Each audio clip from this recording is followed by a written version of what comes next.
Well, hello. Welcome to CAOC's Conversation Series. This is where we highlight the voices, experiences, and ideas driving California's trial lawyer community. I'm J.G. Preston, and with me is Ben Berkley, who's a partner at Carpenter Zuckerman. Nice to see you, Ben. Hey, pleasure. Thank you for having me. Tell me about Carpenter Zuckerman, what the firm does, and your role with the firm. Thank you. So Carpenter Zuckerman's been in existence. We just hit our 30-year mark earlier this year. We are a full-service plaintiff's personal injury litigation firm. We handle all cases from premises liability, car accidents, trip and falls, slip and falls, government claims, dog bites. We handle some birth injury cases, some medical malpractice, and then a little bit of sex abuse cases and stuff that's headed up by John Carpenter and his team. As you mentioned, I'm a partner at the firm. I've been there coming up on 12 years now, and one of the things I do within the firm, aside from handling cases, is I head our Education and Resource Committee with Megan Gayongas of our office, another senior trial lawyer. Well, strong trial firms are often built on mentorship. Carpenter Zuckerman sounds like you invest a lot in mentoring younger attorneys, helping them find their voice in the courtroom. Tell me about how that works. Yeah, so we have multiple different ways in which we work on development of not only lawyers within our firm, prospective lawyers in law school. So we have a pretty extensive summer associates program that was started in 2022 by my partner, Lance Behringer. And since the program's inception, we've had 16 summer associates.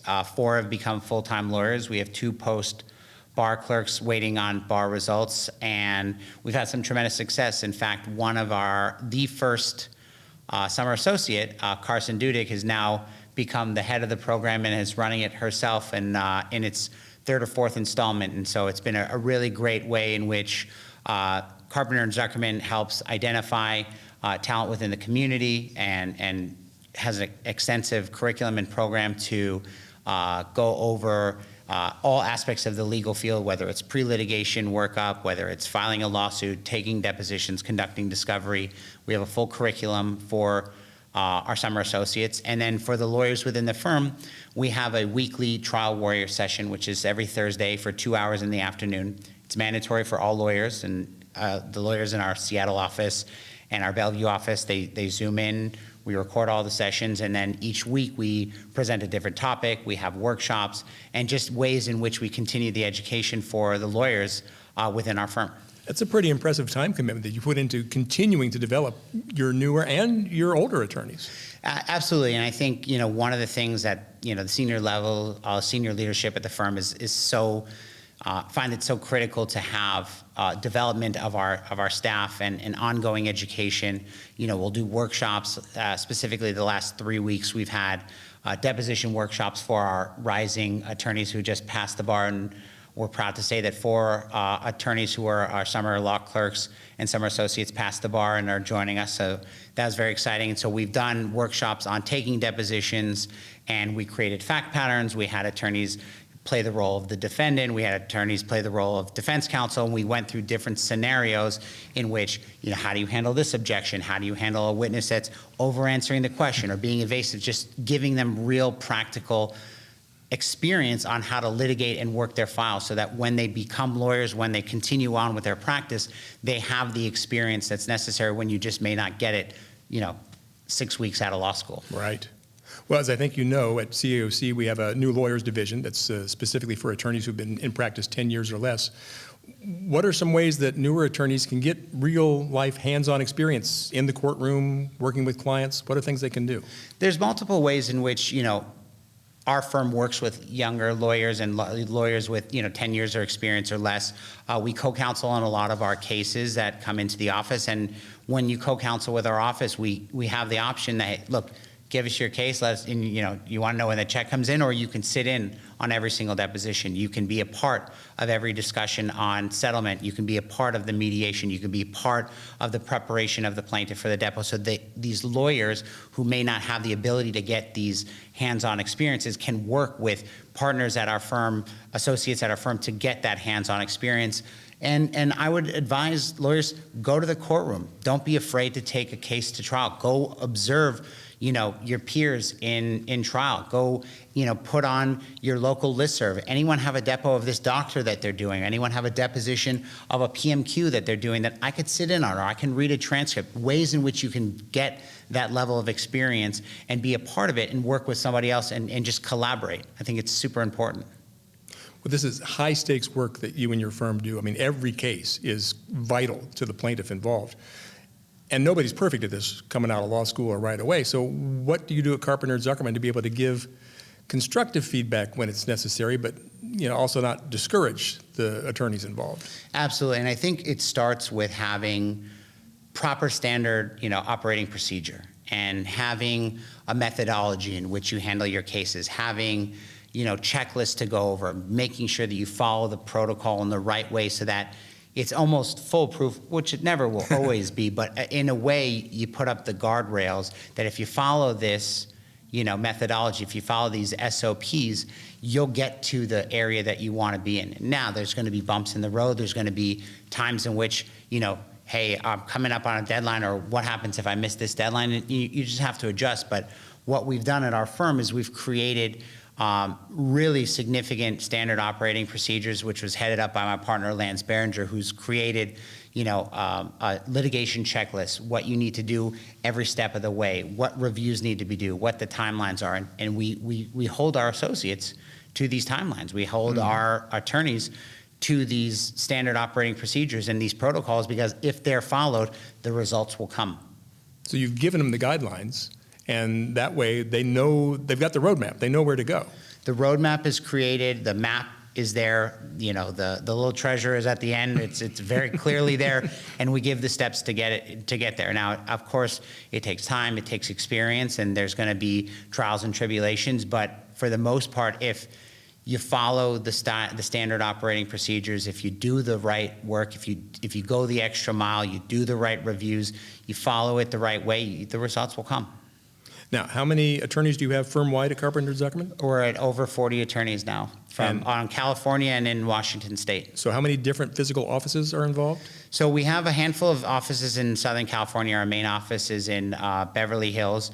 And then we have 2 offices in Washington State, and then a couple more offices in Southern California and Orange County area.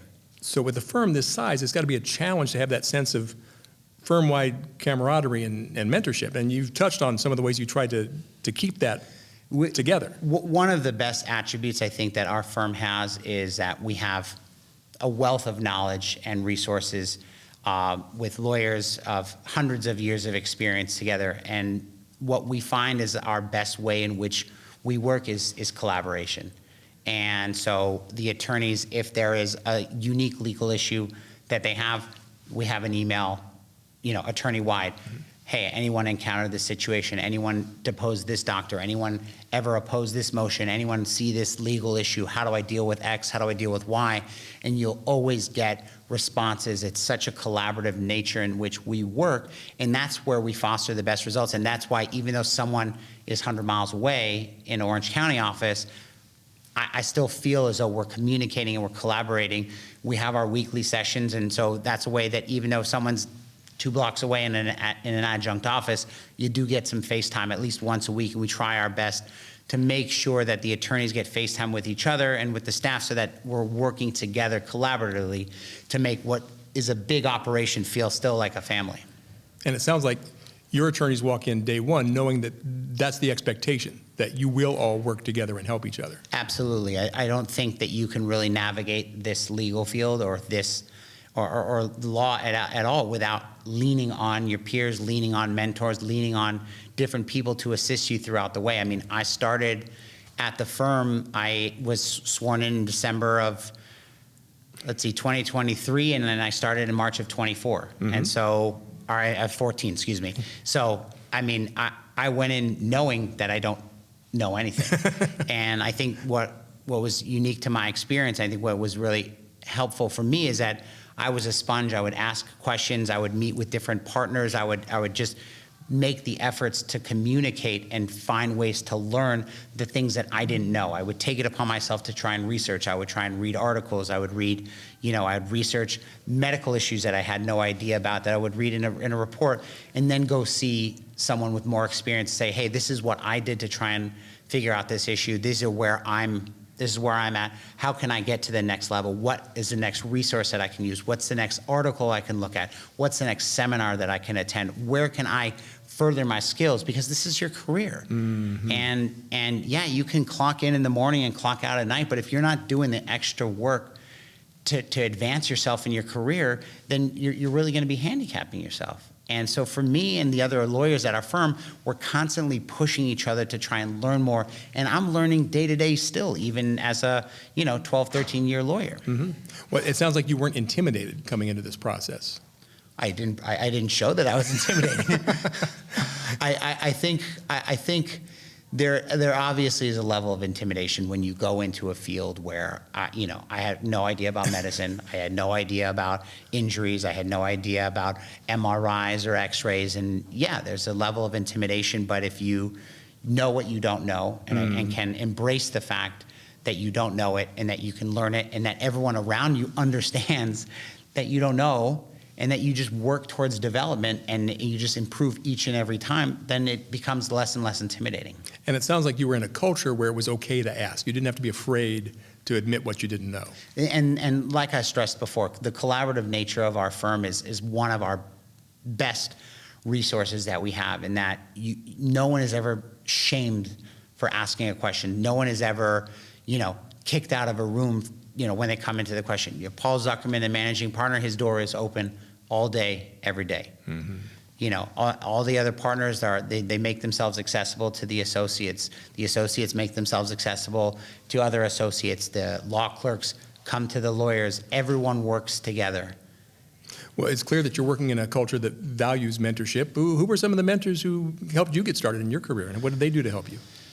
So it's actually funny. I was born to two personal injury lawyer parents. I heard you had it in your blood, yes. So my dad and my mom had a firm together growing up, and a lot of people had asked me, why didn't you go into practice with your parents? Mm-hmm. And for me, I didn't want to be another version of my parents as lawyers.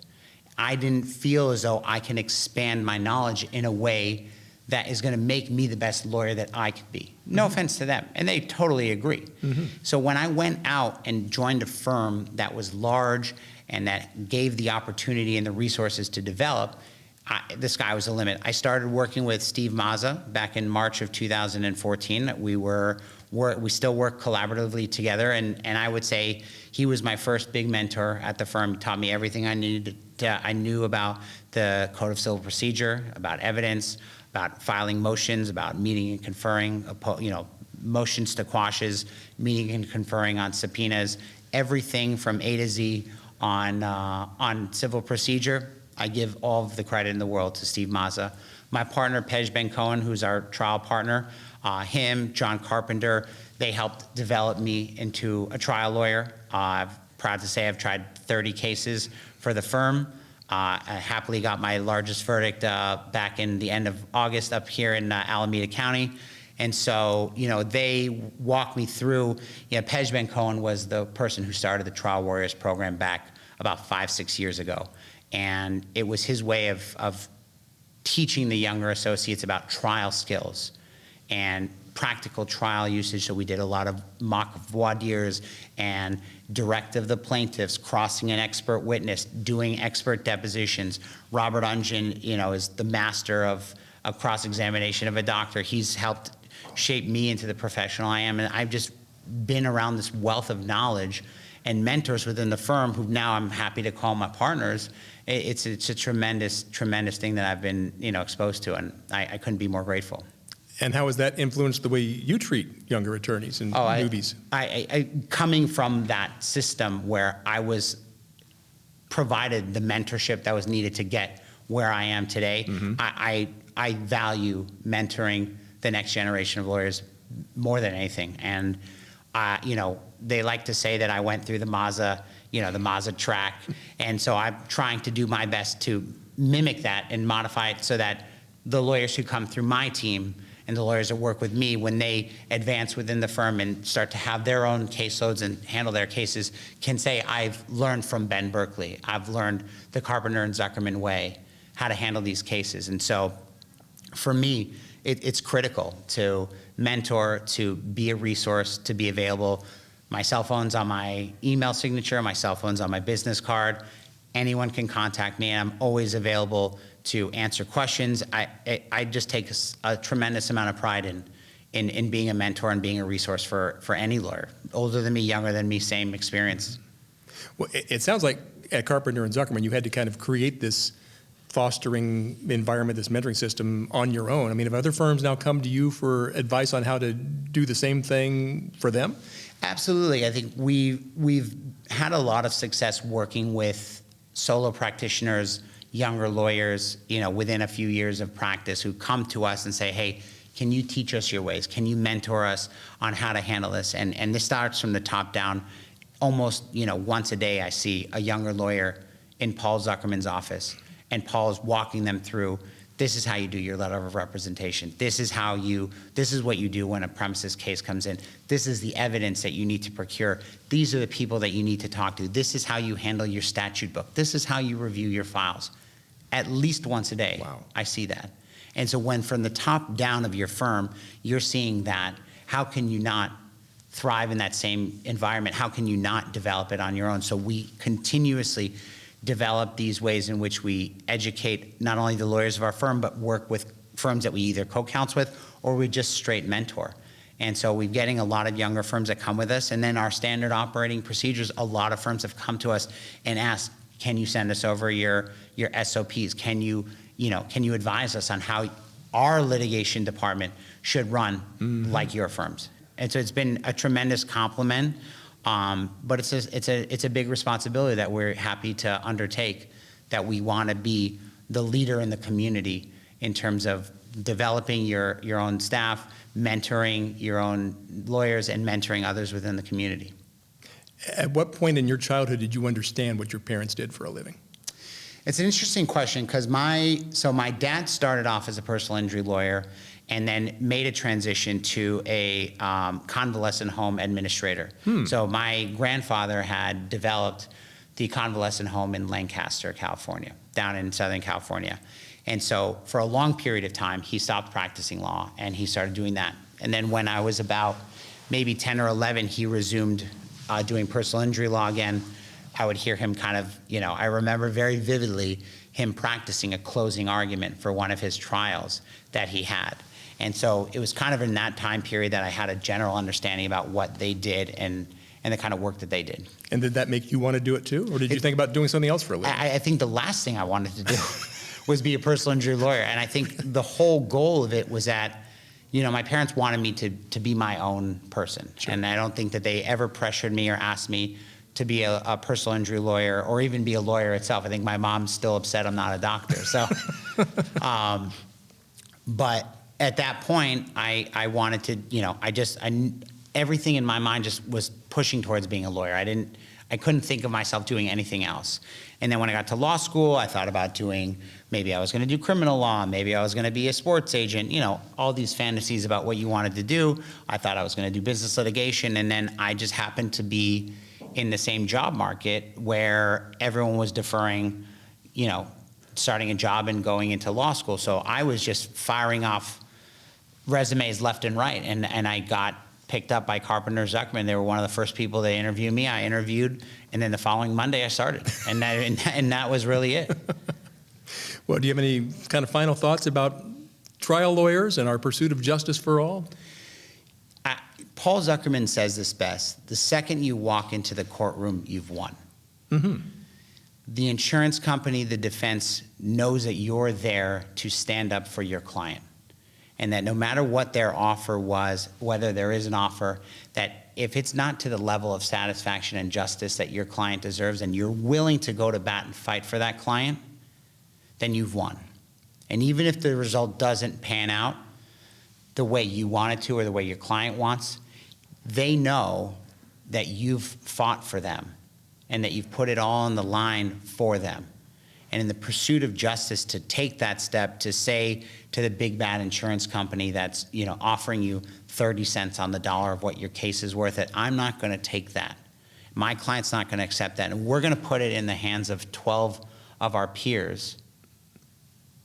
That's winning. Mm-hmm. And the insurance company and the defense counsel will know, even if the result wasn't there, that this plaintiff's attorney is willing to fight for the justice of his or her client. And I think that that's critical.